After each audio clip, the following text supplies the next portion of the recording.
You're listening to the ESO Network, your station for all things geek.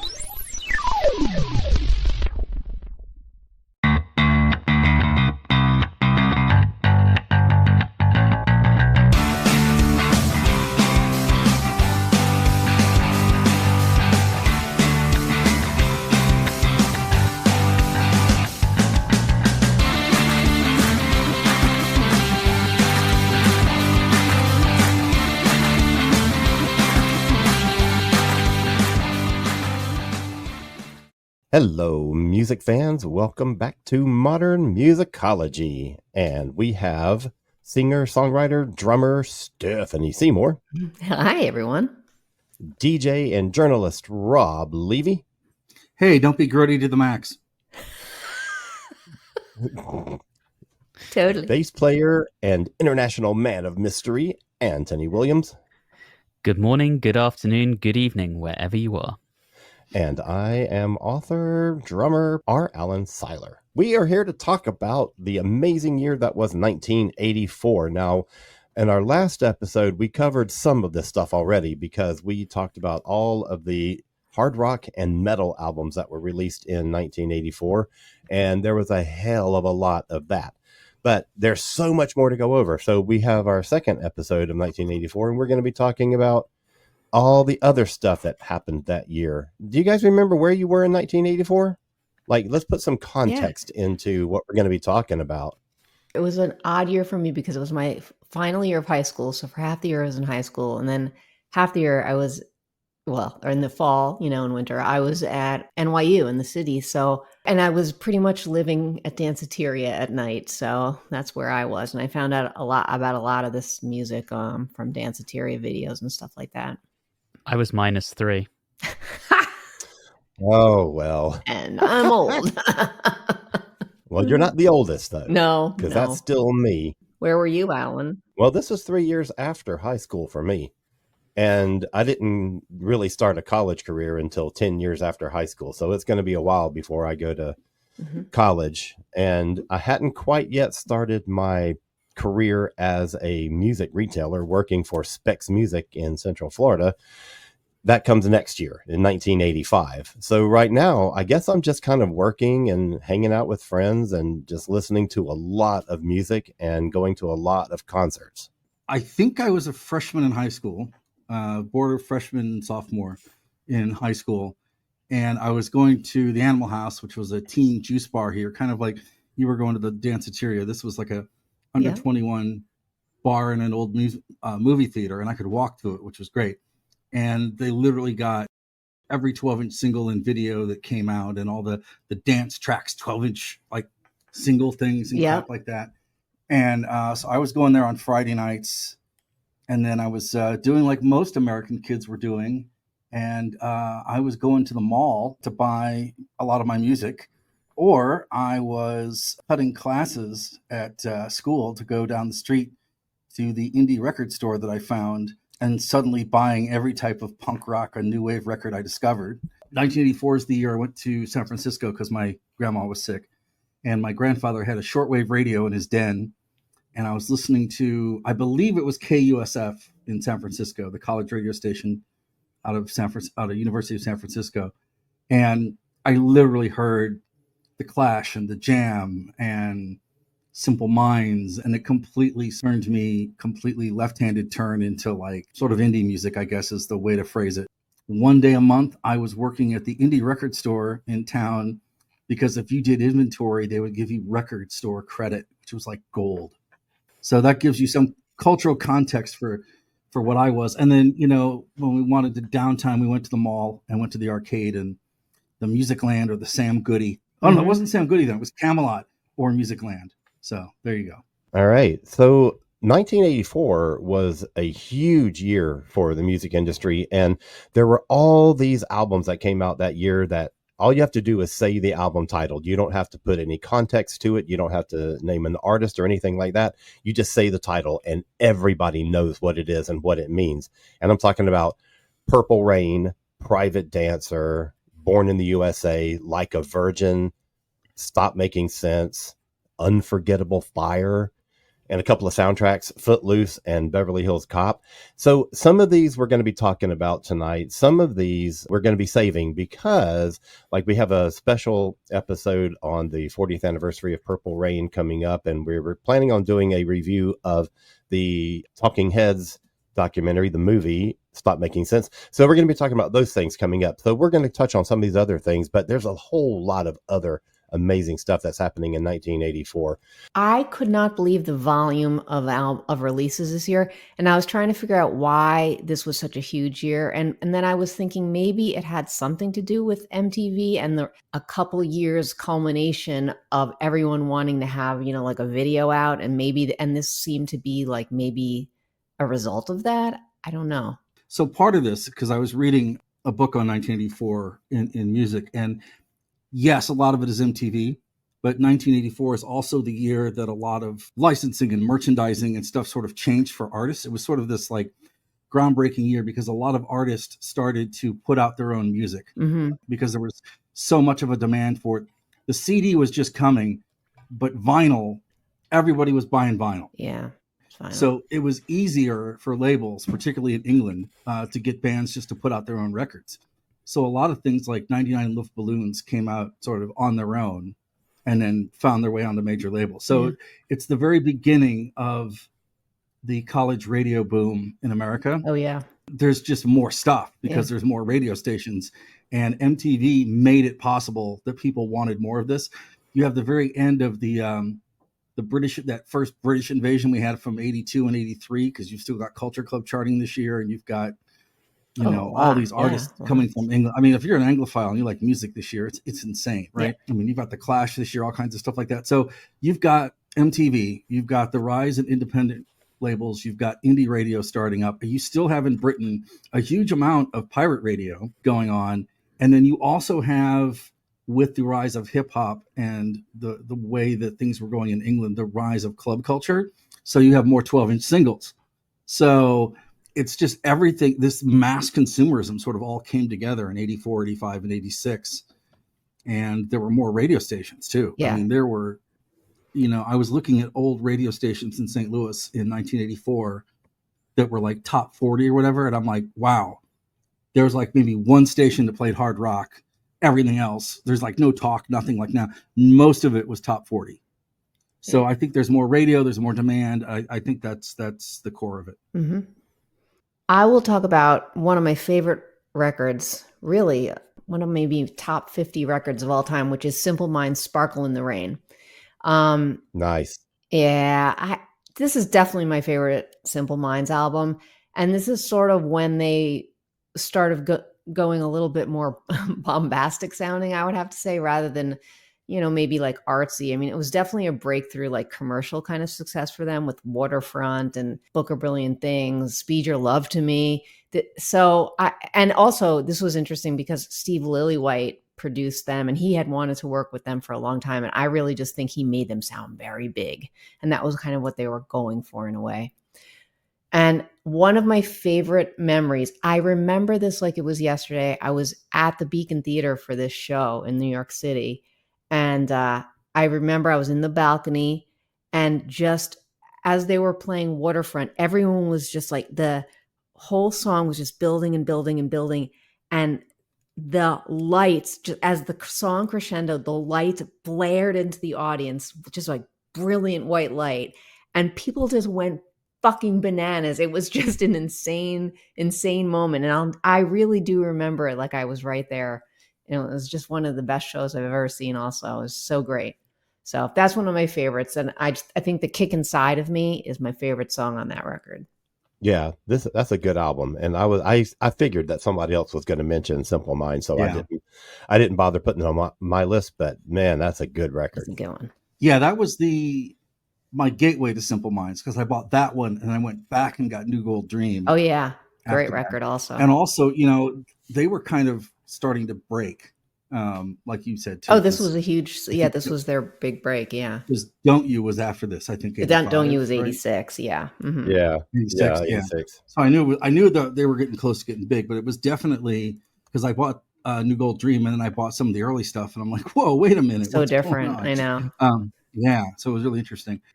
it's an interesting time because you've got Anthony, you can probably help if I'm screw this up, but you've got the miners' strike and you've got high inflation and joblessness in Britain, but also in America. You've got people that aren't happy with various reasons with, the idea of the Cold War and nuclear weapon, and then Reagan and Thatcher. So there's this whole like musical tension thing going on. And that is in a lot of the records that are coming out at this time. I mean, the big thing, like Frankie Goes to Hollywood, Two Tribes is kind of an example of that. Everyone talks about Relax, but like, I guess I'll jump off with Pleasure Dome because it was everywhere. You could not go to the mall without like a Relax shirt or hearing like people getting pissed off about Relax. And that's the beginning of the music censorship movement in the 80s, is the Frankie Goes to Hollywood Relax single. And Welcome to the Pleasure Dome is kind of this interesting moment because it's a double album. It's loud and weird, and it's a concept album. So it's a double concept album to begin with. Then you've got a band whose 2 lead singers are gay and the other 3 aren't, and they are going mainstream in radio. So there's a lot of doors getting knocked down with that Frankie Goes to Hollywood record. It's a lot of hype. It's a lot of just bizarreness. They play Chicago. They play like a 16-minute show. They're done. Everyone knew when they saw Frankie Goes to Hollywood that this was going to like crash and burn and blow up and blow out. But it was so gloriously entertaining. Yeah. So when it comes to my picks, I feel like I really had my moment last episode. I think when you think of this podcast, I'm the hard rock and heavy metal guy. Alan too as well, but Alan I feel is a bit broader in his taste than I am. So for me, I was looking through what came out this year, and there were probably 3 or 4 non-metal albums that really resonated with me. The first one I want to talk about is Queen's The Work, which, Queen are always going to pull or put out a fairly solid album. I don't think there's a single Queen album I dislike, but you look at what's on that and it's Radio Gaga, It's a Hard Life, I Want to Break Free, Hammer to Fall. There are some great, great tracks on The Works. I really love I Want to Break Free. That video it's great. is so iconic with all of them in drag. Just wow. Certainly seeing that as a kid was eye-opening, and Roger Taylor, Roger Taylor's looking pretty good in that video, not gonna lie. Right. So, I think that was a huge cultural moment as well. Just great album, a lot going on there, and always a delight to hear a Queen album. I'm going to say that Hammer to Fall is one of my absolute favorite Queen songs. Oh, absolutely. It's fantastic. It's so good. So good. I love the fact that Radio Gaga was longer than a regular single and that got played in its entirety on radio. It broke the sort of like 3-minute, 30-second rule. And but lots of Queen songs did that. Yeah, but at this particular time, a lot of pop stations were mandating to their music directors not to play songs longer than 4 minutes because they could sell more commercials and more ad time. So if you got a song on the charts that was longer than 4 minutes at this time, it was a pretty big deal. Let's talk about the Queen, Miss Tina Turner, because this was a hell of a year for Miss Tina Turner, where she had kind of a, she had left Ike in the dust years before and really had struggled to like have a sustainable career at that point. And suddenly she comes out with this album, Private Dancer, and everything changes for her. And it becomes one of the biggest albums of the year. And I mean, it's just an incredible story that biographies have been made about, and documentaries have been made about, and a feature film has been made about. And it's totally justified because she is one of those just strong, incredible people that had a whole lot dumped on her, and she came through pretty much triumphantly. And of course, everybody knows, the big singles from that album, What's Love Got to Do with It, just, broke down all the doors for her. Mm-hmm. And Better Be Good to Me was amazing and stuff like that. But there's some other things that I really want to highlight from that album. My favorite song, probably my favorite song, is I Might Have Been Queen, because it's sort of like this figure that's surveying kind of a wasteland. And it just seems like it's a portrait of the character that she would go on to play in the Mad Max movie before that even came around. And every time I hear that song, that's what I think of. I think of the imagery from that movie. But there's also Show Some Respect is a great song. And she does a cover of 1984, appropriate for this year, by David Bowie. It's a very strange cover. It's okay, but she's got a lot of like powerhouses on this album. Mark Knopfler. Yeah. Shout out to Knopfler for writing Private Dancer. Right. And some of the guys from The Fix. And she's got a Bowie. Now, of course, the Bowie thing's going to carry over into his album, which came out this year also, where she makes an appearance on his album.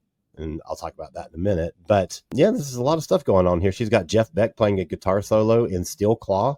Great stuff. So this is just an incredibly solid album. Definitely massive comeback for her. Well deserved, Yeah.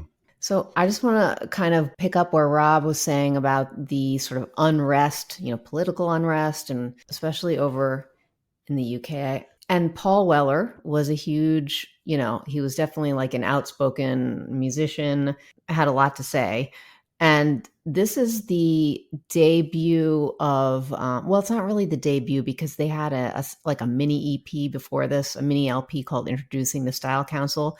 But My Ever-Changing Moods came out this year, which is a full-length record. It actually was called Cafe Blue in the rest of the world. Here it was called My Ever-Changing Moods in the United States. It is a departure for sure in terms of, I feel like it's less political. It's more jazz and soul heavy, and he's definitely going in a different direction. I mean, he was already the coolest mod cat around, and now he's like just, they're really into their style, and their sound is just so smooth. And they were still incredible, and I love this record so much. There was a great show that I was at. It was at the Savoy Theater in the city, and I could not believe that I was just standing right in front of Paul Weller. It still blows my mind to think about. I mean, he's such an icon. And as I was researching this album today, I found on YouTube that the whole show is up on YouTube. It's audio only, but I'm like, I cannot wait to go through the whole thing and listen to it. YouTube is your friend because a lot of surprising stuff has been uploaded. Yeah. The whole show, though. I can't believe it. The other interesting thing, too, is there's sort of this movement in Britain to like meld pop and jazz, because you've got China Crisis kind of doing some of that. You've got Level 42, and then you've got the Style Council. They kind of got this like sort of like. Yeah, China Crisis opened that Simple Mind show that I saw, actually. Yeah. It's funny. Yeah. Yeah, I remember them. Yeah. I'm going to jump in with our first left field one for the night. Of course, 1984 was the year that everyone was bringing back the book, 1984. And I simply love the soundtrack that the Eurythmics did for 1984. They made the soundtrack for the film, and then the people making the film decided they hated it. The studio hated it. So it wasn't really used in the film. So the Eurythmics released it anyway, but it's got Sex, Crime, and Julia on it. And it's great because it is mostly an Eurythmics instrumental album. But it's also a Eurythmics album with cutting and pasting and splicing and doing some really interesting sounds. And Annie Lennox just kind of is allowed to experiment with her voice in a way she's never done. So even though the movie is kind of crappy and it's Richard Burton's last movie and all that, the soundtrack that the Eurythmics did for that is pretty incredible. And I wish they'd do a proper remaster of it.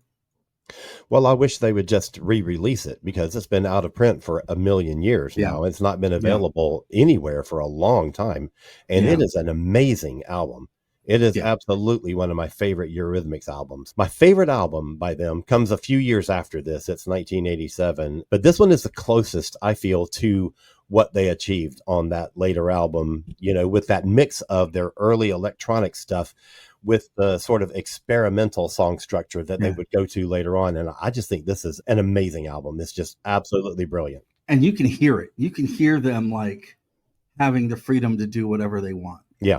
You could just totally hear it. Roger Waters came by the studio. Just him and Dave Stewart apparently just hung out and ate sandwiches while they were making it, which is, of course, because the Eurythmics could waste so much money at that particular time. But yeah, it's phenomenal. And it doesn't get any of the sort of post-release hype that it should, but it's fantastic. Right. Well, we're in an anniversary year, so maybe it'll get re-released sometime this year, and maybe it's in the works and we don't even know about it. I doubt it, but man, is it a great album. Yeah, it is. Well, that's one of the ones off of my list. Oh, I'm sorry. Oh, no, it's totally fine. This is kind of at a place where everything is like going really strongly for Fleetwood Mac. And particularly Stevie Nicks has had a hell of a solo career up to this point. And jumping in on that this year, both Lindsey Buckingham and Christine McVie have really, really strong solo albums that came out. Lindsay's Go Insane came out Oh the my God, yes. end of July, and it's such a great album. But honest to God, in January, Christine McVie puts out only her second solo album. Her first one came out before she was ever in Fleetwood Mac. And so it's been all these years, many, many, many years before she ever records the second solo album. And it's just called Christine McVie, and it is so good. And everybody knows the big single that came off of it. Got a Hold on Me was the first single, and it was such a big hit. But Love Will Show Us How is just a fantastic song. And she does a song with Stevie Winwood. Ask Anybody is a great song. Such a good album. So Stevie is not the only Fleetwood Mac member that's got a successful solo career at this point. They're all getting into it, and Fleetwood Mac it's going to be a little while before Fleetwood Mac kind of comes back together to do anything, because they're all out doing their own separate stuff. But it's an interesting period for them, definitely. Well, I want to talk about a genre that was distinctly uncool in 1984. Is it prog? It is prog. You look at what the big prog bands were doing. By 1984, Genesis had gone pop. Yep. King Crimson and Yes were kind of moving in a more new wave direction. The prog of the 70s was effectively dead. No one was really doing it except Marillion. Right.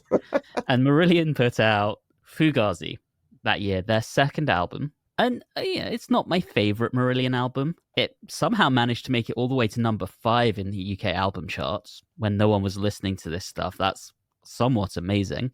There are a few tracks that I rate highly. I really like Jigsaw. I really like the title track. Assassin is pretty fun. But the one I really love was actually a B-side, and that's Cinderella Search, which is such a good song and ends with an absolutely killer guitar solo from Steve Rothery. And I wish that had actually made it onto the album itself. I think they had some great B-sides in their early days that didn't make it onto an album until they released a B-sides album. But, in an era that this stuff just wasn't being done anymore, it's pretty cool to have this anomaly in 1984 of this one band who were just saying, fuck you, we're going to do what we want to do.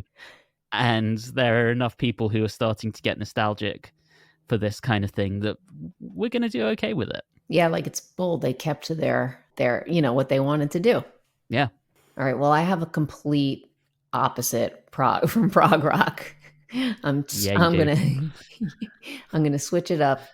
And it's no surprise what I'm going to talk about, which is the Go-Go's album, Talk Show, their third album. I think this is, it's too bad that this album, I don't think it got, it had as much sales, and it wasn't as really popular as the first couple albums.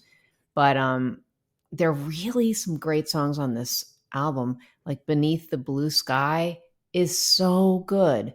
And Forget That Day is so good. I'm the Only One, Turn to You. There are just so many great songs on this. And we'll also give a shout out to Sparks, because Yes or No was written by Jane Whelan and also Ron and Russell Mael.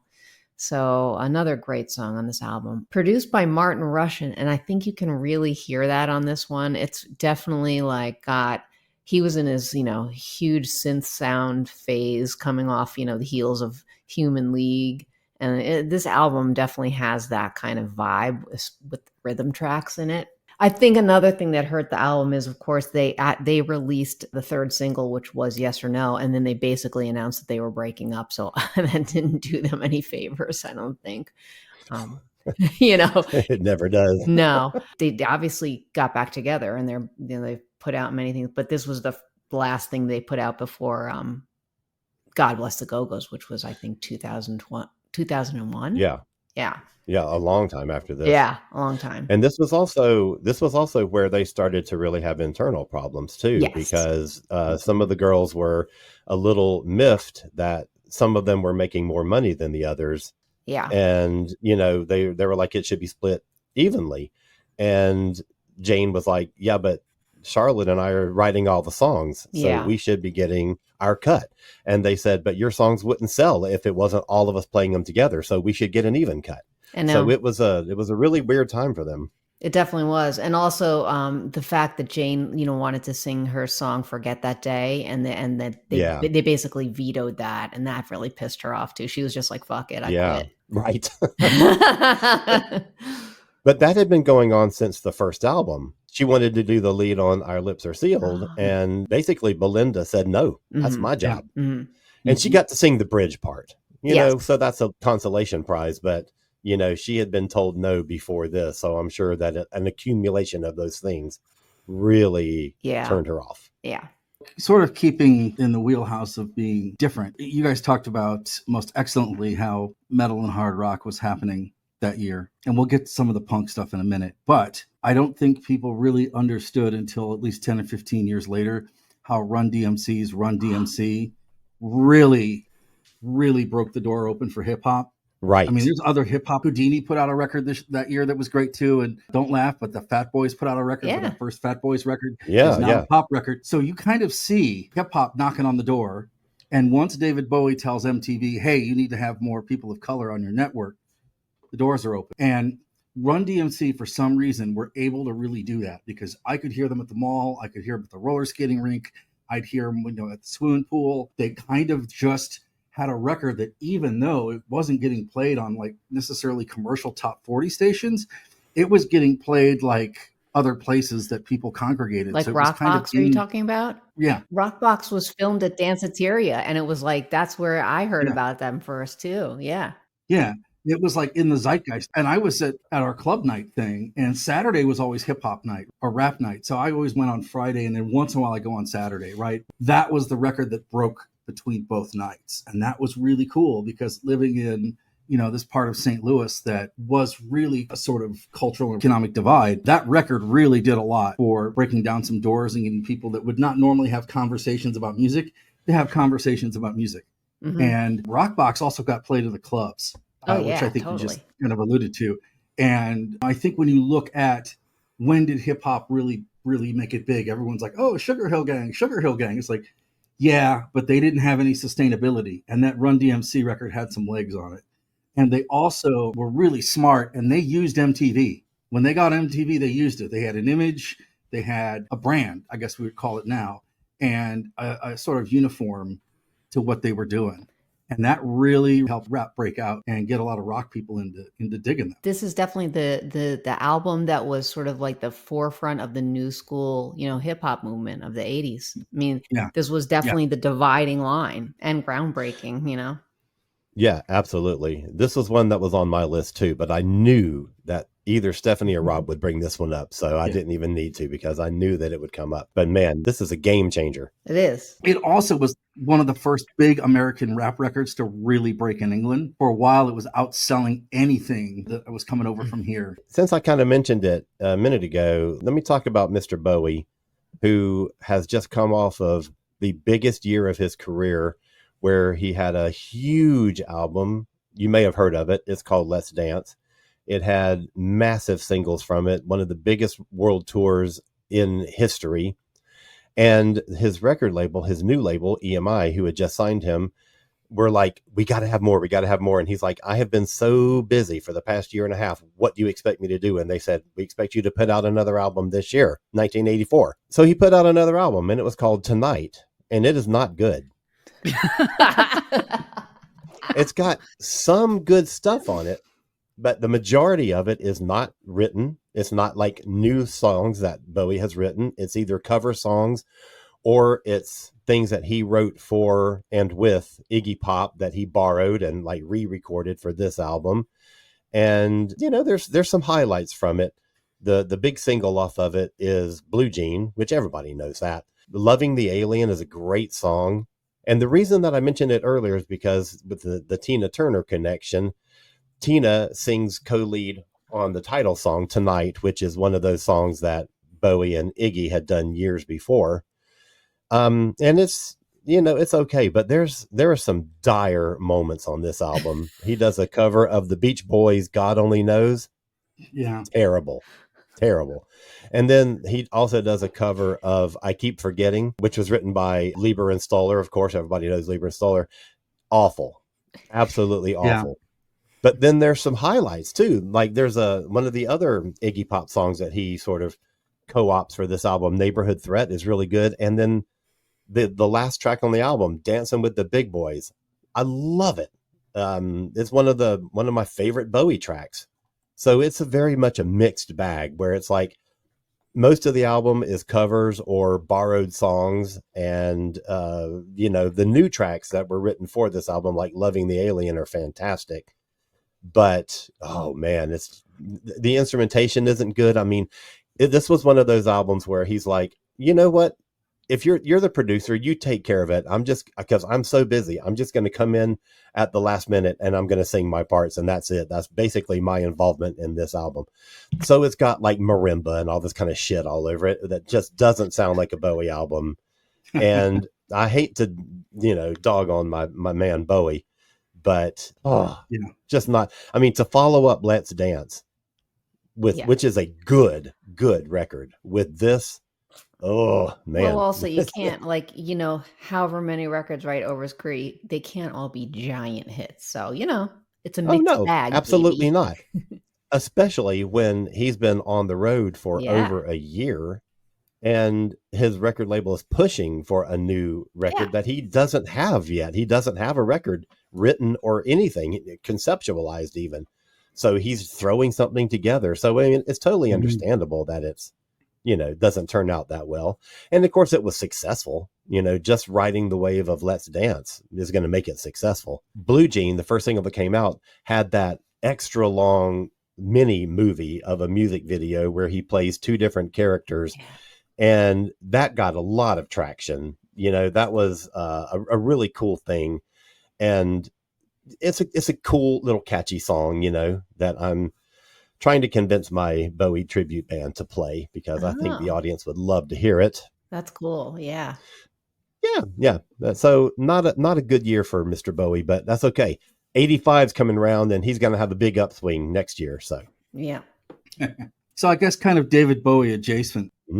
Well, I'm reaching, but sort of David Bowie adjacent for the kids. Depeche Mode released Some Great Reward. And for me being a kid going to a Catholic school at the time, Blasphemous Rumors was like the greatest thing ever. So I'd go on Friday nights to the club and they play like People Are People and Master and Servant. And then, whenever the Christian Brothers and the priest would drive you nuts, you could just put it on your Walkman, kids ask your parents, and play Blasphemous Rumors. It was the coolest thing in the world. Is this dance? Is this rock? What is it? And I just remember it sort of being one of the first cassettes and albums, because I was a weird kid that bought both at the same time. I just remember playing the daylights out of the cassette all the time. I also remember it being one of the few sort of alternative albums that like a lot of the kids at school that were into like more heavier stuff liked. Awesome. That's a great album. So I will, I'm going to go with Siouxsie and the Banshees for their album Hyena. Yeah. I love this album. It's interesting that Robert Smith from The Cure, this was like the only album he was on of theirs. He actually like composed some of the music and played guitar on the record. But Dear Prudence, which had actually come out a year before as a single in England, but then was put on this album when it was released here.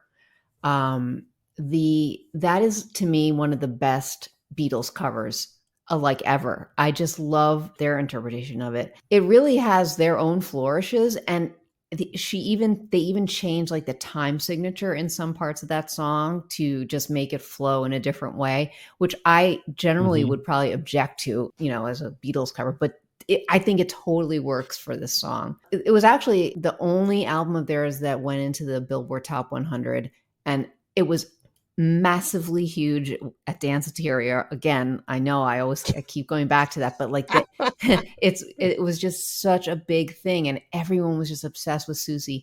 And Yeah. My other favorite song on this album is Swimming Horses, which is one of Yep. the weirdest, catchy, fascinatingly odd songs of all time. Also, Bring Me the Head of the Preacher Man. That's very good too, but I love Swimming Oh, I Horses. love that one. Yeah. Yeah. Yeah. And what's weird is that sort of spins off because, you had the Glove record before that Robert Smith worked on with Steve Severin. And then at the same time, Smith is pulling double duty Yep. because he's on Hyena, but then he's also playing for The Cure. The Cure sort of put out The Top that year, right? Yeah. Which is not it's one of my honorable mentions too. Yeah. But it's interesting because that sort of group of musicians at the same time would go on to do a lot of other things, right? The Top sort of laid the foundation for other things with The Cure.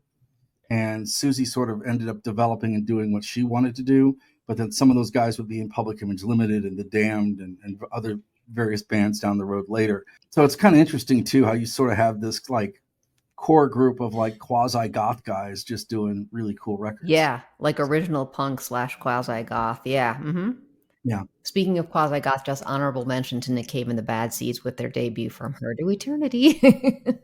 Only an honorable mention for you? I know, That's what but I'm there's asking. there's too many albums this year. I don't know, but it's amazing, that album, but I just couldn't. So much to talk about. I remember hearing the Nick Cave version of In the Ghetto and just like stopping and going, what the hell is this? And then I jumped into the record from there, and then I went backwards and got all the Birthday Party stuff. And I was off on the Nick Cave train after that. And it was great because at the time you wanted something that was like bleak and dark and grimy that wasn't like so completely over the top. And it was This was definitely like a more lyric influenced out. They weren't as bananas as the Birthday Party. Yeah. This also kind of pivots into this thing too. 4AD Records is in full swing at this point. And you've got, a Cocteau Twins record called Treasure out that year, but it's the beginning of This Mortal Coil. With that first record, It'll End in Tears. Everybody is on that thing. Dead Can Dance, people from the Cocteau Twins, Color Blocks, Wolfgang Press, I think Robbie Gray from Modern English. It's this kind of like super album with everyone on their label. Like a lot of the stuff on It'll End in Tears was a huge influence on like people down the road later, like Julie Cruz, right? Or Tori Amos or Regina Spektor. So this record kind of comes out and does a lot of really interesting things with sort of the whole, I guess we'd call it now dream pop or ethereal kind of stuff. Uh-huh. And the production on it's pretty astounding now because you listen to it and you're like, this record is 40 years old. It doesn't sound like any other record from 1984. I mean, The Dead Can Dance and stuff is out, but it doesn't sound like this. But it's just, and they've got like, they're doing Jeff Buckley covers, they're doing, or Tim Buckley cover, they're doing like all kinds of crazy stuff. And it's really good. It's so over the toply, like gut wrenchingly sad too, that it's pretty great. Anthony, we need to know what your third album is. Well, I have two more I want to talk about. Two? One of them, one of them is really an honorable mention, which is Sparks with Pulling Rabbits Out of a Hat. Probably not their best album, in my opinion, but there's some enjoyable cuts on it. I do like the title track a lot, but it's not one of the ones I rave about. Pretending to Be Drunk and Get Out of Here. The other one, which huge album for the year, is Madonna with Like a Virgin. Oh, yeah. Massive. I hadn't realized until I was reading through everything for this podcast that it was produced by Nile Rodgers, which in itself is amazing. Mm-hmm. And now I know that, it kind of makes a lot of sense. I hear it. You think about the tracks on that. I think probably the biggest ones are Material Girl, Like a Virgin, and then on the later reissue, Into the Groove. And Dress You Up, I think, too. Dress You Up was pretty huge. Yeah. But just an absolutely huge album, and, it's a statement piece of, Madonna's here to stay, effectively. And boy, did it make people mad. She was very good at that back in the day. She's still trying to do it now, but I think most people just feel sorry for her now. Yeah, basically. Yeah. I mean, I remember going to buy that record, and it was like behind a counter and you had to ask for it because in the Midwest, that was like, people were freaking out. Mm-hmm. That was like odd because you'd go to where the cassettes were on the wall and a little card saying, looking for Madonna? Ask behind the counter. And, the guy was like, do your parents know you're buying this? And I'm like, It's a free country, so even 14-year-old me at that point is like, oh, okay. But it's a really interesting adventure in pop music as Defiance, because she did not compromise anything on making that record. And she also, as you said, Nile Rodgers with her. So it's that combination of like attitude and, somebody that could craft an album and sort of take a young artist and sort of rein her in. I don't think her other records sort of had that. And that's sort of why some of them are uneven, because she doesn't have anybody reining her in. But I think musically, even if you don't like the vocals on it, just the music itself is pretty fantastic. Yeah, I just want to mention a couple of the other tracks that I think are standouts. Yeah. Angel is amazing. Mm-hmm. Love Don't Live Here Anymore is so good. And one of you mentioned, I think it was Stephanie mentioned To Dress You Up. And that was the song that made me, I was never a Madonna fan, but that was the one that made me kind of actually take notice, because up until that point, I thought she was just style over substance, image over any kind of artistic credibility or whatever. And I think I mentioned this once before in a previous show last year, but the music video that they released for Dress You Up was there was a concert film that was coming out, and that was the opening song. And so they released the concert video for Dress You Up. And that was the one where I was like, oh, okay. So seeing the song performed and seeing her perform in front of an audience and hearing the way that she sort of changed the vocals for the live version and stuff like that. And I thought, oh, this is really good. This is really catchy. And that made me kind of like start to take a little bit more notice of her and to not dismiss her as, and then I started to hear other songs too. And then certain things that came along after that, I really started to appreciate. And then, it'll be a few years before we get the chance to talk about Ray of Light. And I can spend an entire hour on just that one album because I love it so much. But it was Dress You Up that really made me think, okay, there's more here than I thought. Here's an interesting fun fact. In parts of the Midwest where women wearing crucifixes and bras is kind of frowned upon, the deal the label made with radio, some of the radio stations, they would not play Like a Virgin. So they got them to play Pretender instead. Oh, yeah. Until MTV broke. And then it was just, we're done. We're not even fighting this. So, yeah. But out of the gate, people wouldn't play. I mean, I remember there being a backlash about people. Yeah, well, it was definitely like provocative for that time. Right. All right. I'm going to really quickly mention U2's Unforgettable Fire because man, I love that album. Oh my God. This is like produced by my guy, Daniel Lanois, and also Brian Eno. Definitely had to who?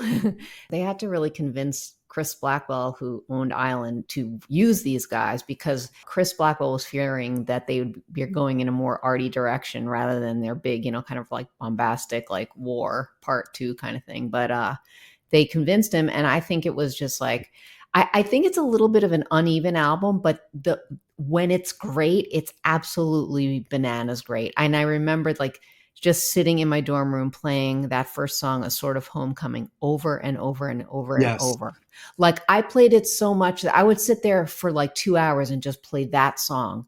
And this album was sort of the catalyst for me getting in my internship at Island Records about a year and a half later, because I was just like, I have to work. I have to be at that label. I just have to be. And that ended up sort of getting me my career in the music industry. Also, you know what I love on this album? Yeah, they have great songs like Unforgettable Fire, Bad. Of course, Pride was fucking huge. But that song, Elvis Presley and America, which with the improvised lyrics, oh my God, I just love it. I love it. Yeah. And I still think MLK is genius. MLK, yes. Yeah. Yeah. It's the perfect closure for an album. I just remember it being a complete sort of start to finish record. And this is sort of the beginning of Bono, because you get Bono later at Live Aid, you get Bono at Band Aid, you get Bono everywhere. This is where it starts. I think Bad is just probably the best song they've ever recorded. So yeah. I absolutely love it. But A Sort of Homecoming is phenomenal. And Indian Summer Sky is really good as well. Yeah. Oh, yeah. And I think this is probably their best record. Mm-hmm. I mean, I know they went on to bigger successes after this, but I really think that this is kind of the pinnacle for them. It's kind of that mix of a more polished sound that they got later with that sort of still kind of like angry, young up and coming artist kind of thing, the hunger, I can Great see album. that, and I would almost agree. But I feel like, to me, just personally, I love Joshua Tree more. But yeah, this is just so great. Yeah. I think I just got so tired of Joshua Tree. Yeah. And it does have some good stuff on it. But oh my God, I got so tired of it. Yeah. So, I have a bias against it. All right. So I do want to talk about Prince. Mhm. Now, I know I said earlier that we weren't really going to talk too much about Purple Rain because we're going to do that separately later on. But this is kind of, like the previous year, 1999 came out, and that was a huge success, and it gave him a lot of clout. And this is really the year where he starts to really capitalize on that, where he's got his fingerprints everywhere. Shaka Khan does that cover of I Feel For You, which is a monster hit for her. And I don't think he was involved in that too much, but it put his name forward, and he made a lot of money off of that. But with the movie Purple Rain coming out and all the artists that were sort of involved in that, and with his cadre of artists at that time, within a 1 month span, these albums that he basically wrote and produced all came out within a 4-week period. Sheila E.'s The Glamorous Life on June 4th, the Purple Rain soundtrack on June 25th, and Ice Cream Castles by the Time on July 9. That's 1 month where that is 3 incredibly successful albums. And that Time album is my favorite album by the Time. I mean, they've got a lot of great albums, but that one, there's just something about it. And I think that Prince was at that period where he has got so much creative energy just pent up in him, just waiting for an opportunity to get it all out.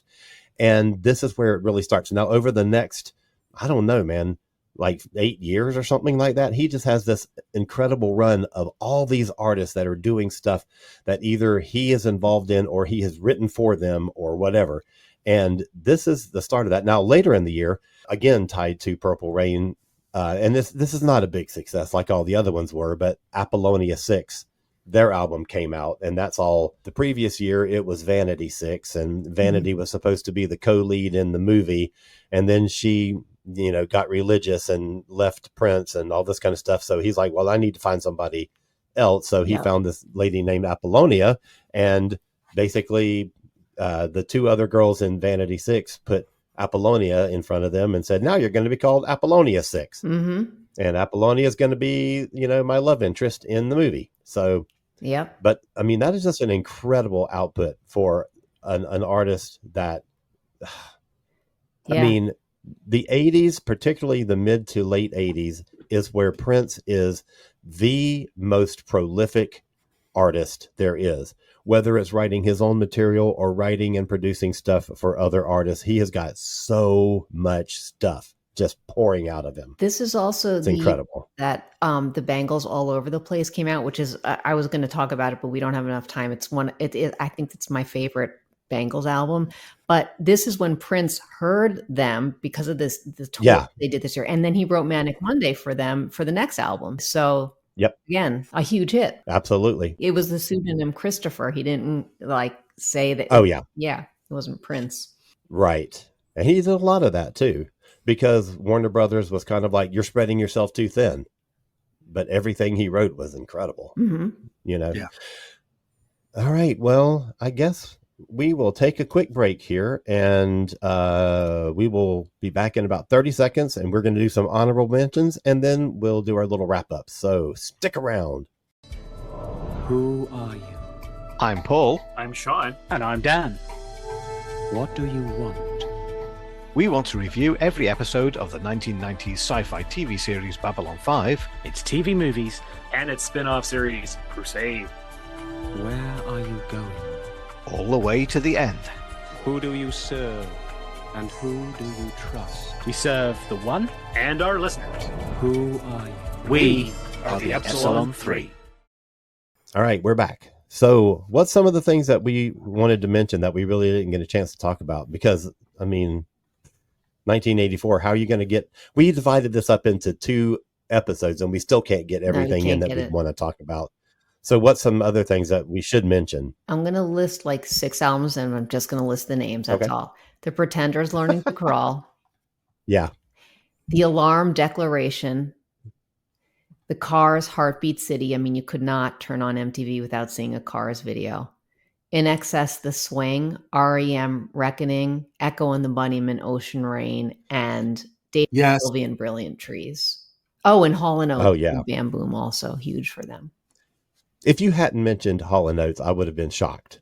Well, I'd have called you up later and said, were you okay? I really did want to go into Were that. you not feeling well? And I did scalp front row tickets for that show for $200, but I just can't. Wow. I don't have enough time to talk about it.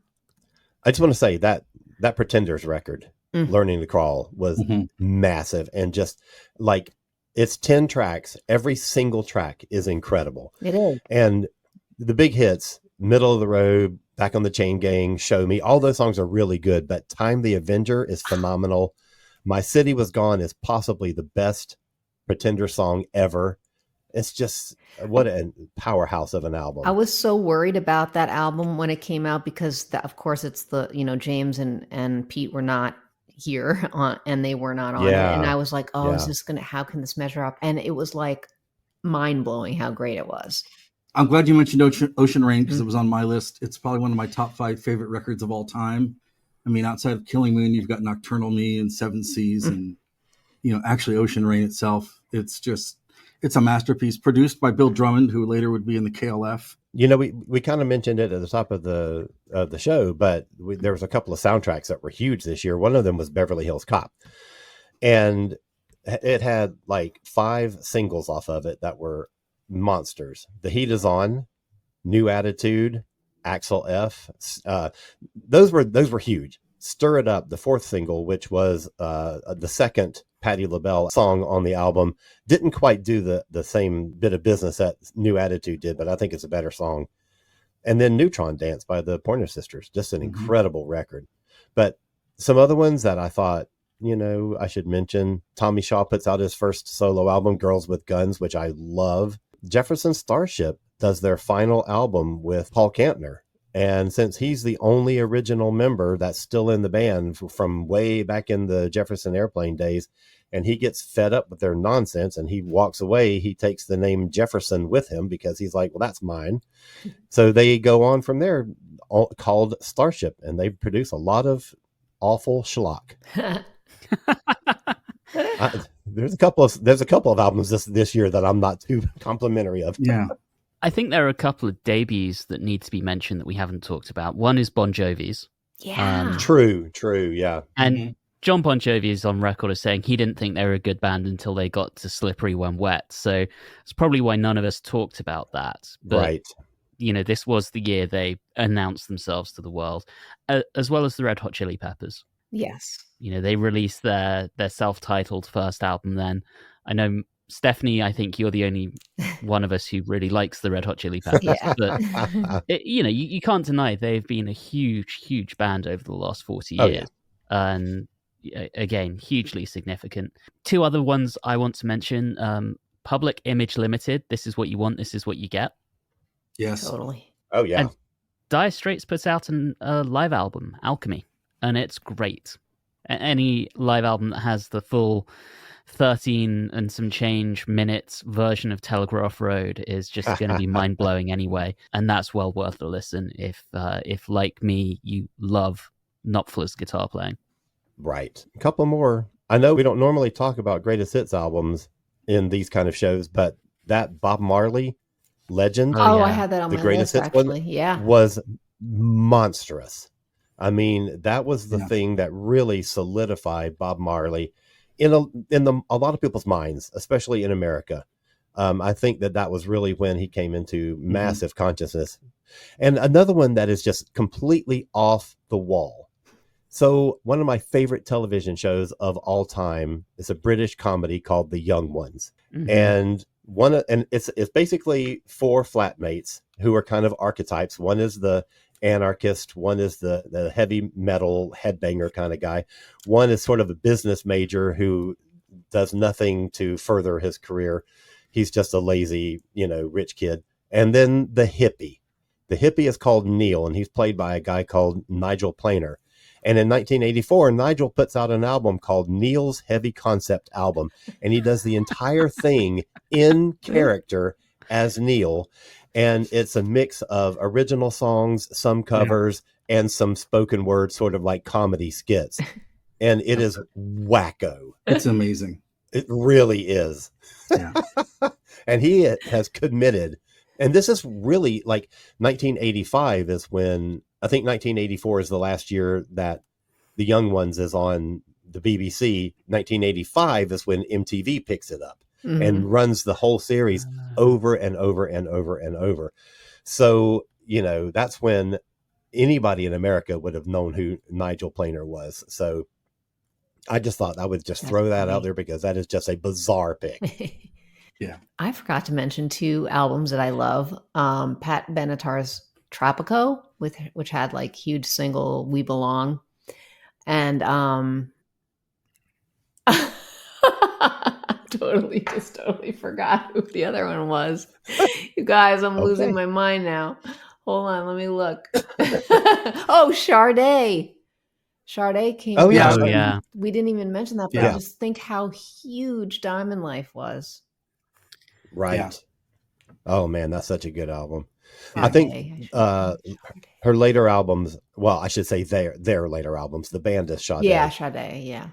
Sade Adu is the singer. Yes. Anyway, but I think their later albums were much stronger, but Diamond Life was amazing. Yeah. Yeah. 1984 was also the year that the Thompson twins broke. They were absolutely everywhere. They changed fashion and gave birth to the Swatch watch, much to the chagrin of the Western world. So that it's also the year that we got 99 Luftballons in our zeitgeist, and also the Pet Shop Boys recorded the original version of West End Girls with Bobby Orlando in New York, and EMI had to buy it from him for $1 million to re-release it later. Also, and Steph, I think you'll appreciate these two. The Minutemen, Double Nickels on the Dime, and also Husker Du Zen Arcade. Zen Arcade was kind of the first record that 120 minutes sort of like really championed and got behind. And that was fantastic. Also Big Express by XTC and Forever Young by Alphaville. And then I would be remiss if I did not mention the self-titled debut album from the Smiths. They released Hatful of Hollow later. It is not by any means the best Smiths album. Johnny Marr's guitar work makes the whole record along with Andy Rourke's bass playing, but it's the Smiths and it's their first record. Yeah. There you go. All right. Well, that does it for us this week. Man, that was a fun year to revisit. I really enjoy when we do all these things. So in a few months, we'll be talking about 1994, and that'll be really interesting. And we'll be back in a couple of weeks with our show on the 40th anniversary of Purple Rain. Unless, of course, something comes up and makes our schedule change. Who can predict the future? I can't. So watch out for that. Until then, why don't we tell people where they can find more of us? Rob, lead it off. You can find me Wednesdays on KDHX in Juxtaposition from 7 to 9 p.m. Central. The show is archived at kdhx.org, so you can listen to it whenever for 2 weeks. Mondays are fun days because I've got Antics on Louder Than More Radio from 12 to 2 Central Time, 6 to 8 Greenwich Time. I guess that's only for people like Anthony. And then in the evening from 5 to 7 Central is the Free Design on the Face Radio. And that's out of Brooklyn. And that is always streaming at thefaceradio.com. And all of the shows are archived for both of those on their pages. So you can go in and dig around and discover that as well. All right, Anthony. All right. Well, you can also find me on Watchers in the Fourth Dimension, a Doctor Who podcast where we're watching our way through the entirety of the show. You can find it on all of the usual places, including Apple Music, Amazon, etc., etc. Do check us out. You can also find us on the socials at Watchers4D on Instagram and Watchers in the Fourth Dimension on Facebook. And if anyone wants to find me personally, at Englishman in ATL on the gram. The gram. Stephanie. You can find me on the gram at _r_birds. And you can find me on Facebook at Stephanie Seymour Music. And I also have a website called therearebirds.com. You can find me on Bandcamp under my name. And you can find me on Spotify and all these streaming platforms everywhere. And for me, get your asses over to cosmiccreative.com, KOZMIC creative.com. Got a couple of big projects on the way, and you can link to all of the books that I've published and podcasts that I do and shit like that. And that's it. So everybody have a great week. We will see you in a couple of weeks when we talk about Purple Rain. So be there for that. Take care.